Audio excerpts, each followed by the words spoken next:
Welcome everyone to the 21st century. 22 years, change. So today we're going to be looking at a lot of things. The 2000 election, 9/11, the war on terror, the Great Recession, the Obama presidency, the Tea Party movement, the Occupy Wall Street movement, the religious liberty conflict. We're even going to be looking at some of the recent challenges that emerged under the previous presidential administration. So without further ado, let's continue this. All right, so the 2000 election. This election pit George W. Bush, the son of George H.W. Bush, the gentleman who you saw in the video talking about the LA riots in our previous installment, and Al Gore, the vice president of Bill Clinton. Now, Bush won the electoral vote. This means he received the most votes from the most states' electors. However, he did not win the popular vote. More Americans voted for Al Gore than voted for George H.W. Bush. George W. Bush, sorry. This was a major blow to the United States, as it really forced America to reckon with the reality that we had an electoral college, and that was something that was going to be a major impact on potentially who was or was not in the Oval Office. Before this, for the most part, again with a few exceptions, the more or less often, the person who got the majority of the popular vote is the person who got the majority of the electoral votes. But because the Electoral College, it awards the votes to the states, right? Your vote, the way it works is your popular vote helps to determine what your state, or in some states, your electoral district, what that district votes. And so if the majority in that district vote for a particular candidate, that's who that elector is to cast their vote for. So what can happen is you can have places that have excess votes. You win a particular location by a landslide of several, thousand people. Remember, population is not spread out evenly in the United States. So states with more people are gonna have, you may have cases where, if all of you could win New York City by, by a margin of 1 million people, and that extra 1 million plus people might be an almost waste of votes, because then you lost somewhere else, and so it kind of evens out. So that makes it difficult. September 11th. So on September 11th, 2001, 4 aircraft were hijacked by a team of terrorists. They were affiliated with the Islamic extremist group Al-Qaeda. 2 of these passenger aircraft were flown into the World Trade Center in downtown Manhattan. Another was crashed into the Pentagon, the center of America's military command. The final plane out of these 4 aircraft crashed in a field in Pennsylvania, but only after the passengers on the aircraft were able to storm the cockpit and attempted to wrestle the hijackers off the control. In the chaos, the plane went into a nosedive and crashed in that field. It's not known conclusively what the target of the 4th plane was, although most believe that the target was the White House. Now, I'm going to show you a brief clip.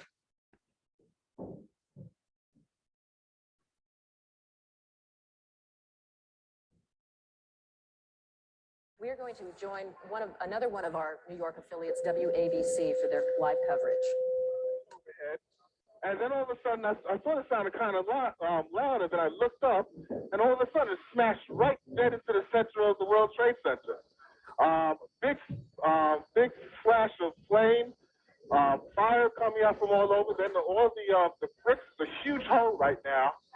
It almost like the plane probably went through. I'm not sure. Winston, can you see, are you on the north side there where the plane made contact? Yes, I am. Now, when you say a huge hole, one of our earlier witnesses, Libby Clark, said not much of the plane came down off the building. Much No, of it went totally right in. into the building. It's in the building that, from what you can see. Right. Now, can Yeah. you see if there's a lot of debris downstairs, Winston? No, because it looked like it inverted. With the impact, everything went inside the building. Inside. The only thing that came out was a little bit of the outside awning. But I'd say the hole is, let me just get a better look right now. Okay, go ahead. We're waiting. I'd say the hole takes about 6, 7 floors were taken out. And there's more explosions right now. Hold on, people are running. Winston, hold on just a moment. We've got an explosion inside. The building's exploding right now. You got people running up the street. Okay. Hold on, I'll tell you what's going on. Okay, just put Winston on pause there for just a moment. Okay, the whole building just exploded some more. The whole top part. Okay. The building's still intact. People are running up the street. Am I still connected? Winston, this would support probably what Libby and you both said, that perhaps the fuselage was in the building that would cause a second. Now,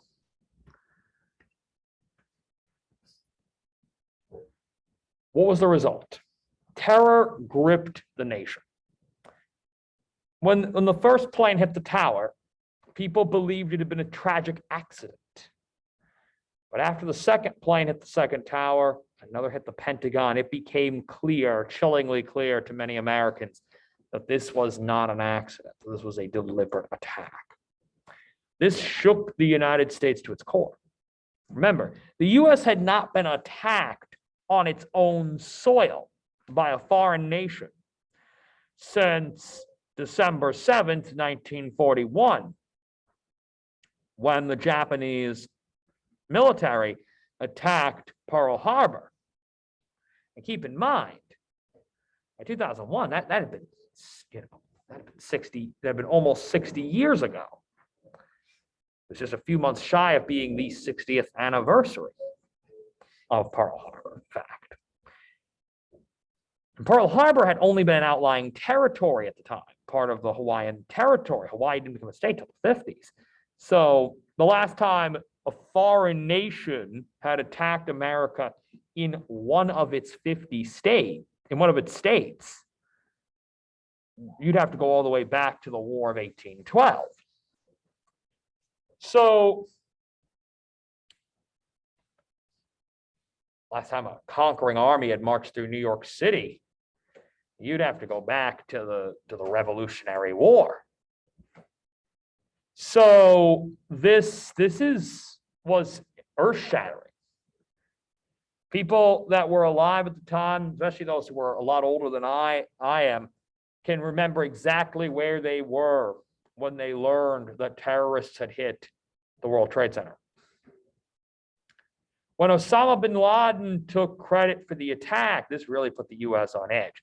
And at the time, Iraqi dictator Saddam Hussein was continuing to dodge UN inspectors who had been authorized to search the country in search of the chemical weapon sarin gas, a deadly nerve agent.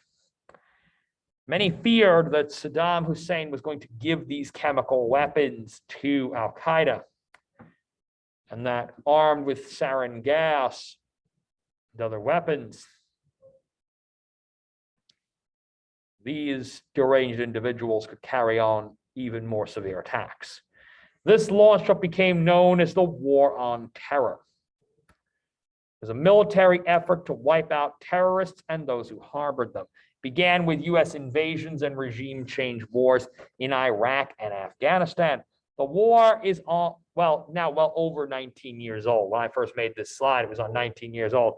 We just recently left Afghanistan. Now, America regained patriotic fervor. Americans have been kind of low on patriotism ever since the Vietnam War.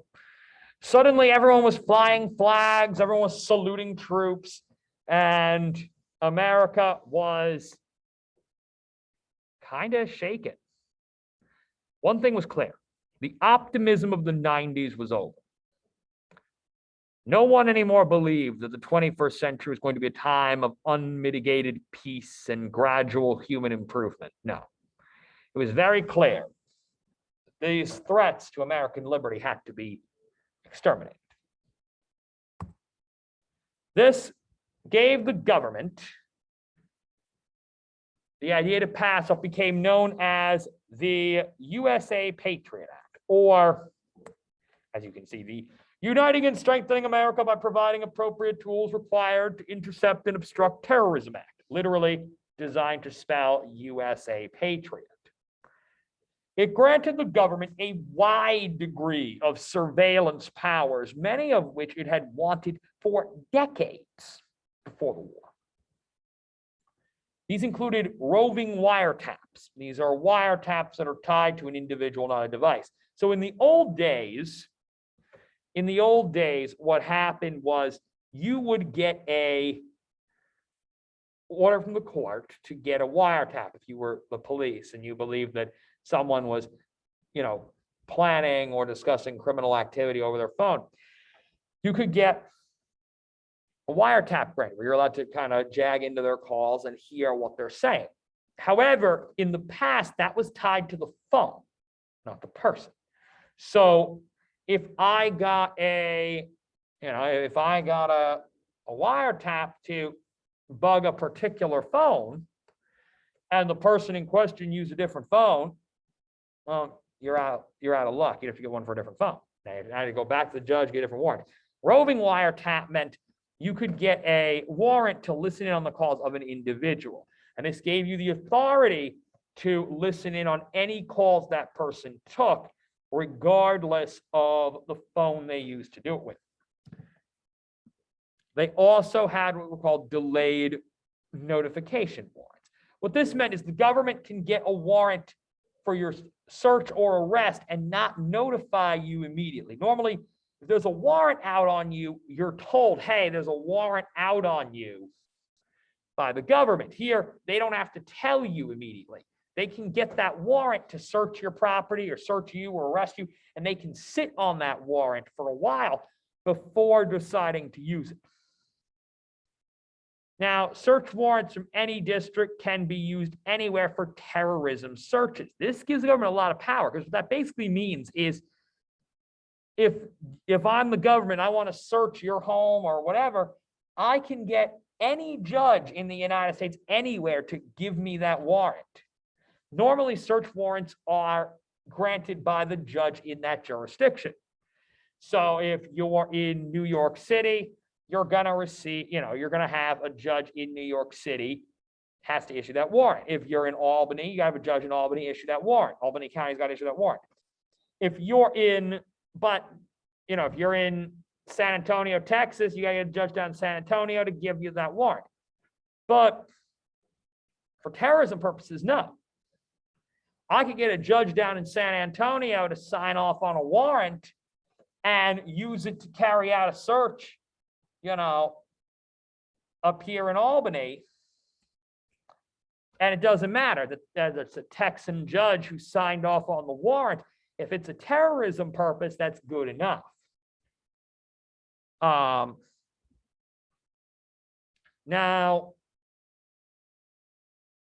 government will have to search business records. All bank accounts at this point have to have a social security number attached to them. When you go to open up a bank account, bank asks for your social security number. Why? Because they have to tie that number and your name to an account. The increased online surveillance, and it came with what's called a national security letter. These are issued by the FBI, and they allow for the search of phone or computer, as well as bank records and credit history. This information is obtained and is not destroyed. And it can involve prosecutorial recommendations for non-terror crimes. So this is a big one. What it means is the FBI can search these things out on you, search your phone, search your computer, search your banking records and your credit history, know what debts you have. And once they get this information on you, not only do they get to keep it, but they can use it for non-terror purposes. So let's say they search your business records, they search your phone records, your computer, or whatnot. They find no terrorism. You're not a terrorist. but they find out you're selling drugs.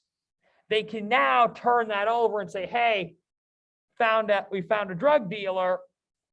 So local police go arrest them for dealing drugs. We thought they were a terrorist. Turns out now they're not a terrorist. But cool story, bro. We found a drug dealer. These also include a gag order. So if you receive a national security letter for the FBI to search someone's records, if you're, a banker or something like that, you are not allowed to tell them that this letter has been given. So you can't call them up like, hey, man, I don't know what you're doing, but the feds were just here. They gave me a letter. They want to see all the information on your bank account. You can't tell them that. Now, other domestic changes. We see the militarization of law enforcement. And this is actually kind of a thing that a lot of the public wanted at the time. There was a desire for tactical police units that could respond to a terror threat. They were terrified. No one knew where the terrorists were going to strike next. And so the idea was, we want police that are trained and armed like they're in the military, so that if a terrorist pops up somewhere, we've got people that are trained to deal with it. Additionally, police departments began purchasing Army surplus. See, the U.S. Army is unique. Now, the U.S. Army is always upgrading. It's always getting new equipment, better equipment. And it makes sense. We want our men and women in uniform to be the best equipped that they can be. But in many cases, a lot of the equipment, while it is not top of the line anymore, it's still good, right? It's still useful equipment. The guns, these are guns that still shoot. These are, armored vehicles that still function. So the Army often sells these things. And many times the US will sell them to allied nations, we'll sell them to Britain, we'll sell them to France, we'll sell them to Israel, we'll sell them to other countries, or we'll give them to other countries. I'm sure some of that could, we give them to other countries, et cetera, that we're allies with. Then we sell them, some we give them, varies. And so because of that, that's one way the Army kind of recoups its budget. And these weapons are also sometimes put up for sale to the US general public and to law enforcement departments. So many law enforcement departments, as the public's pushing, we want you to respond to a terror threat. And the US Army is getting into a new, this constant war, this decade plus long war. So they're like, hey, we don't need this equipment anymore. We don't need that equipment anymore. We got new stuff. And police department's like, oh, well, we'll buy that armored truck. We'll buy that equipment. And so a lot of times you have police that are armed and equipped like a military, because in many cases they are using old military equipment that was designed for American soldiers in a combat zone, but now it's been purchased by the police. The other reason why this is really common is it's been aggravated by the Clinton assault weapon ban. In the 1990s, the US government banned certain quote unquote assault rifles, like the AR-15. Because the AR-15 was not, for a while, from like 1996, like 2006, the weapon was not something that civilians were allowed to have. So law enforcement had a monopoly. And so when the US government offloaded equipment, the police really were the only ones that could buy it. Now, we also founded the Department of Homeland Security and Transportation Security Administration, or TSA. Another byproduct is Islamophobia, prejudice directed at Muslims as well as anyone who appeared Middle Eastern. This included Muslims, Arabs of other faiths, Indians, and Sikhs. The housing bubble. Now, a major phenomenon of the 21st century was the housing bubble. See, this was a belief that real estate was the safest investment, that houses always gained value. And this is because this was due in large part to what's called house flipping and other versions of investment purchase. House flipping is a phenomenon where you buy a house, you make minor, usually cosmetic changes, new coat of paint, new faucets and features, yada, yada, and then you sell it for a higher price. You buy it, you make it pretty, you sell it for more than you bought it for. That's house flipping. Now, because of this, houses were always going up in value. Everyone was buying houses. And a lot of people weren't buying them to live in. They were buying them to flip them and sell them to other people. They were buying them as investments, figuring, look, they're going to gain value and I can sell them later. And everyone was buying money and buying these. And banks began to issue what were called subprime mortgages. And subprime is a fancy word for not good. See, these are mortgages that were issued. These are loans the banks gave out to people that they knew really didn't have a chance of repaying the loan. You're working as a cashier in the grocery store, and they're like, yeah, no problem. We'll give you a loan to buy a, $400,000 house. Now, why are they doing that? Well, because the bank stood to make money either way. If the client did, against all odds, manage to make their payments and repay the mortgage, well, then the bank made money off the interest, right? The money they charge you for loaning the money. So if I'm the bank, I get money from the interest. Additionally, if the client foreclosed, if they weren't able to make the payments, then I got to repossess the house, which now, because a few months, a few years have gone by, it's increased because real estate prices keep going up. I can sell that house and make up the money by getting that higher asking price on the house. Now, because everyone is buying houses in order to use them as an investment, this leads to inflated value. In short, the house is now being valued based on the demand for houses, not the actual contents of the house. So you have houses that in a more typical market, in a calmer market, might sell for $200,000. They're selling for $300,000 or $400,000 or $500,000. That's not a $500,000 house. It's a 3-bedroom, 1 bath. It's not that big, but it's selling for that because everyone's trying to buy any house they can. So people are willing to pay that extra price just to get their hands on it because they know it's going to go up more. And as we talked about the stock market bubble and how it eventually popped. Well, housing bubble popped too. See, as you might imagine, after a while, suddenly a lot of people are going to end up with foreclosures. They can't pay these mortgages. Banks start trying to sell off the foreclosed homes they've now repossessed. This leads to a glut of houses in the market. Suddenly, there's all these houses in the market. The banks are selling tons of houses, and there's now more banks selling houses in the market than there are buyers looking to buy them. Of course, the supply goes up and the demand stays the same. The price drops down. Millions of dollars are lost. And this becomes a big deal because a lot of times these housing values drop below what had been invested during the mortgage, right? Let's imagine that house I told you about in the previous slide, right? It's a 3-bedroom, 1 bath. It would typically sell for maybe $200,000. It's selling at $400,000. So someone they got a mortgage, right? They issued a loan, right? They got a loan for $400,000 to buy that house. Now they turn around and go to sell it, and because all the houses in the market, all of a sudden it drops back down to $200,000. That means even if you get that full price, guess what? It's not going to be enough to repay the loan. So now all of a sudden, you've sold your house and you still have $200,000 worth of debt.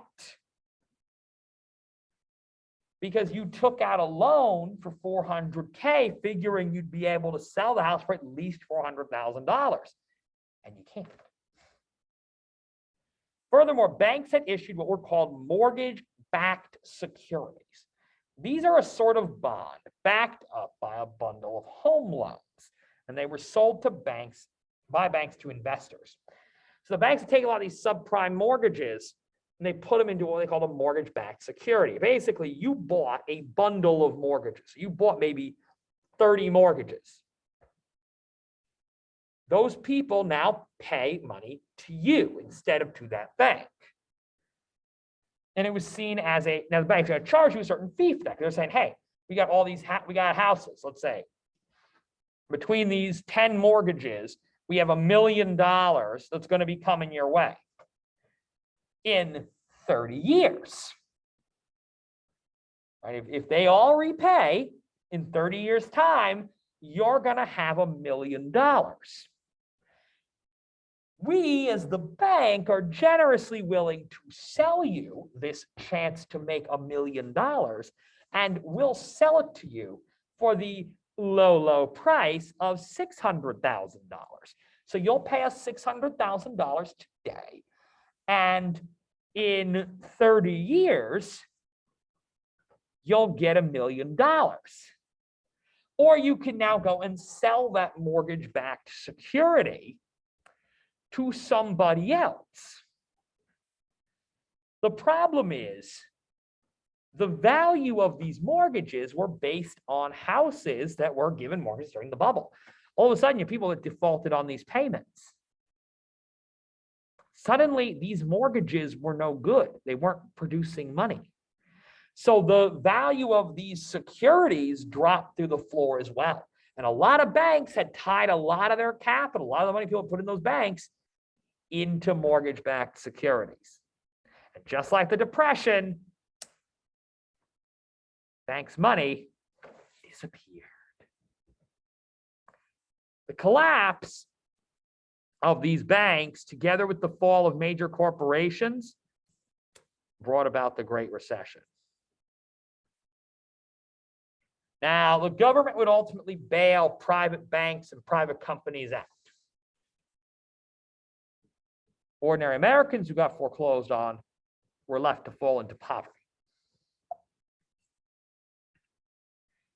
Now, in a reaction to the collapse of the economy and the widening gap between the rich and the poor that had been growing since the 80s, we see the rise of a more socialist movement, an anti-capitalist protest known as the Occupy Wall Street movement. Many of these people advocated for such policies as student loan forgiveness and free public college. 2008 presidential election. This election saw the Democratic candidate, Barack Obama, win the election. He beat out Hillary Clinton for the nomination, and he beat out John McCain in the election. Obama would become the first African-American president in US history. And he won in large part to his ability to rally a large coalition of liberal and moderate voters behind a message of hope and change. His campaign slogan was, "Yes, we can." John McCain lost in large part due to his running mate, Alaska Governor Sarah Palin. Ms. Palin often came off as less than rational. She often said some interesting things. And many fear, due to McCain's advanced age, that were he to die, Ms. Palin would become the acting president. And that scared even many moderate voters away from the McCain campaign. Now, to try to stimulate the economy, Obama did just what FDR did. Spend money. This caused increased taxation and led to an anti-Obama, anti-taxation rally known as the Tea Party. These folks wanted more deregulation in the economy. And they often used racial rhetoric, especially as the protests dragged on. Now, The crowning jewel of the Obama years was Obamacare, or the Affordable Care Act. It created a public health care marketplace for low-cost insurance for those left uninsured or underinsured by their employer. So if your job wasn't giving you insurance or wasn't giving you enough insurance, you could buy it here from the government. The measure was opposed by Republicans on a few grounds. Many argued it was expensive. The United States had to spend a lot of money as a government to fund this. Others argued it was socialism, the United States providing health care. It's government intervening in the healthcare marketplace. And the final is religious liberty, which we're going to talk about a little more in depth. So what is the religious liberty issue? It concerned the Health and Human Services mandate, which required insurers to cover abortion and contraception, among other women's health issues. This required that all cities have at least one hospital which provides women's health services, again, including abortion. This sparked an uproar, as many Christians argued that the law forced them to violate their religious beliefs by forcing them to fund abortion and/or contraception. Many religious orders, particularly those run by the Catholic Church, ended up not being able to comply with this law, especially if they were the only hospital in their city, which in some cases they were. This led to a lot of them closing over their refusal to perform abortions. This put a rift in Obama's legacy, pitting those who favored the Obama presidency and argued that it was a state of advancing rights of poor people and women against those who felt it was a breach on their conscience. If we look back at that group of reforming organizations that we talked about way back in the progressive era, two of them pop up again. They're on opposite sides. Knights of Columbus and the National Association for the Advancement of Colored People end up on very opposite sides when it comes to the Obama legacy, with the former often having a lot of criticism for the 44th president, and the latter having a great deal of admiration. 2016 election. Over 20 different candidates ran for president in 2016. 16 Republicans, like 4 Democrats. The Democratic nominee would ultimately be Hillary Clinton and the Republican nominee Donald Trump, with Donald Trump winning the election. We'll talk about what made the Trump campaign win. Russian interference.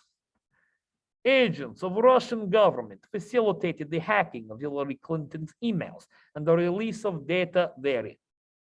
Investigations indicate that Russia did this so as a way to secure election of Donald Trump.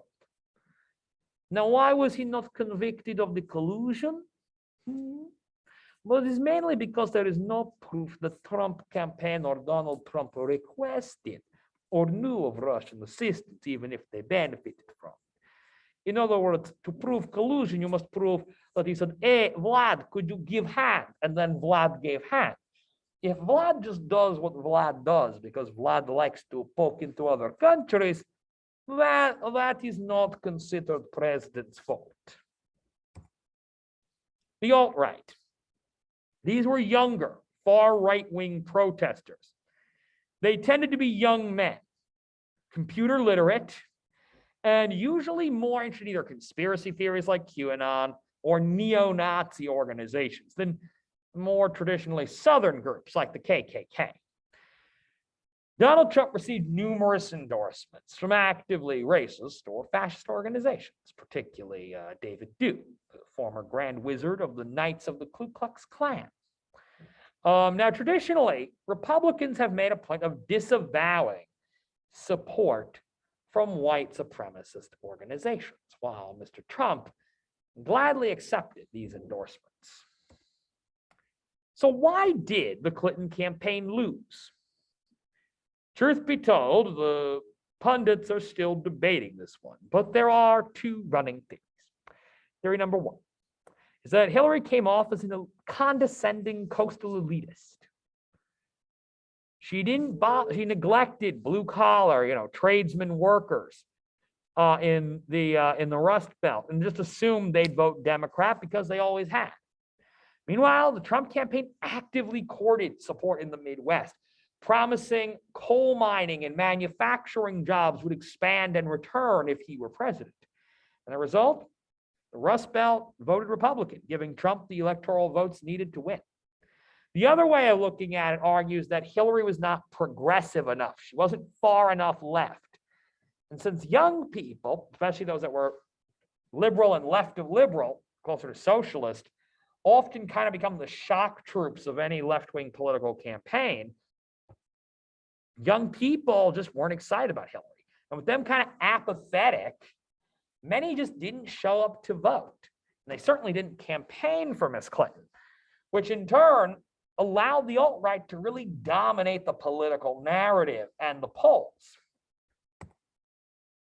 And finally, we must discuss the Electoral College. Just as in the Bush v. Gore election, Miss Clinton won the popular vote, but Mr. Trump won the electoral vote, leading him to become 45th president of the United States. All right, we're going to move through some recent events. The resurgence of active white supremacy. This was indicated at the so-called Unite the Right rally, or Charlottesville rally.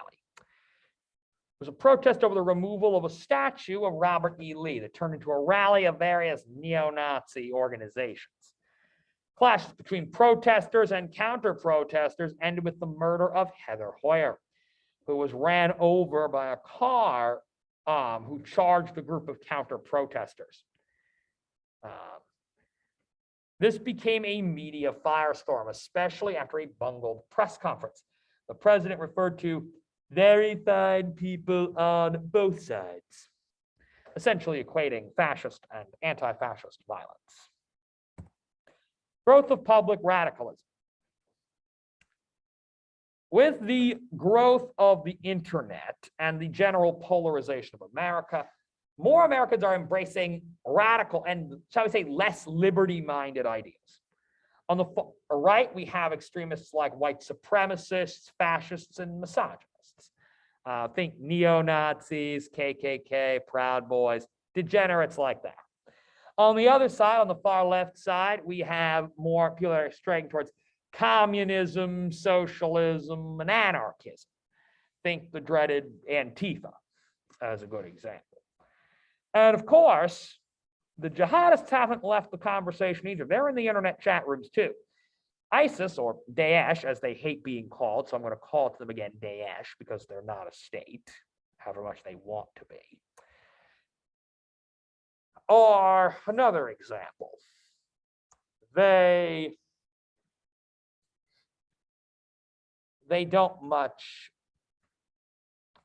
really, they use a lot of recruiting too, using internet to recruit and radicalize many US citizens to join their cause. Again, we talked about Mueller investigation, Supreme Court appointments. 2 were nominated under Donald Trump. They've become quite controversial. One was Justice Brett Kavanaugh. He was accused of sexual assault during his high school days. The president pushed forward in making the appointment especially damaging, seeing as Trump had his own allegations of sexual misconduct.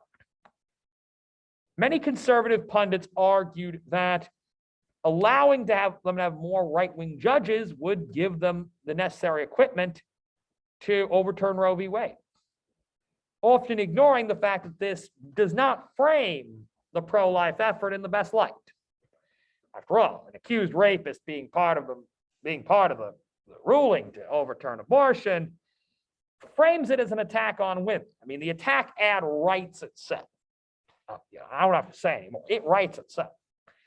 And Justice Amy Coney Barrett was another. She served under Justice Antonin Scalia, very conservative Catholic, and many believed that she would try to overturn Roe v. Wade. And it looks, if the draft opinion in the Supreme Court is to be taken seriously, like she will do so. Donald Trump also became the only president to be impeached not once, but twice. The first time it was for trying to withhold military aid to the Ukraine in effort to get Ukraine to announce an investigation into connections between Joe Biden's late son, Hunter Biden, and the Ukrainian company Burisma. And for this, Trump was charged with obstruction of Congress because Congress had already authorized that aid. The Senate voted to acquit. And then in January of 2021, Donald Trump was impeached again for instigating the Capitol Hill riot, the January 6th insurrection. He was acquitted on a technicality.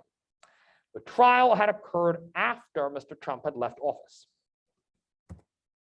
COVID-19, late December of 2019, as you all know, a variant of the SARS virus was discovered in China.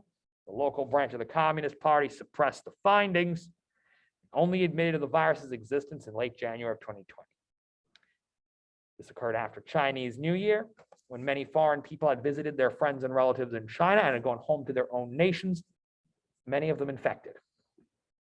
By late February, the disease had spread worldwide. In March, the US entered a period of shutdown. American COVID. President Trump clashed with Dr. Anthony Fauci over the lethality of the virus. There was a belief that the virus or the lockdowns became a culture war. Supporters of the president wanted to reopen the economy and denied that the virus even existed or that the lockdowns were necessary. Detractors of Trump tend to be more likely to believe in it. President Trump also did not utilize his war production powers to compel manufacturers to produce ventilators.